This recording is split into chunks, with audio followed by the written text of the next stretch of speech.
En fait, on s'attendait à ce que Donald Trump fasse un bilan quand même de ces 2 années et demie à la Maison-Blanche. Il a plutôt expédié ce bilan. Le monde entier envie notre économie. La meilleure économie que nous ayons eue dans l'histoire de notre pays. Tant que vous gardez cette équipe en place, nous avons un énorme chemin à parcourir. Notre avenir n'a jamais été aussi brillant et prometteur. Conservons la grandeur de l'Amérique.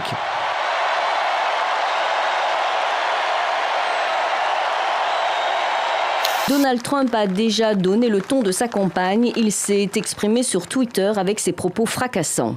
La semaine prochaine, la police migratoire va commencer à expulser les millions d'étrangers illégaux qui sont entrés de manière illicite aux États-Unis.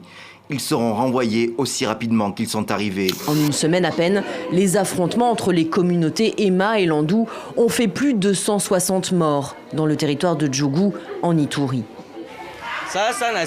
Comme nous n'avons pas d'armes, nous n'avons rien pu faire à part regarder nos villages brûler et notre peuple mourir.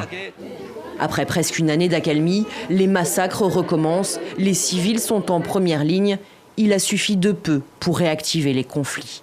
En Ituri, nous sommes en train de vivre l'épuration ethnique ou le génocide.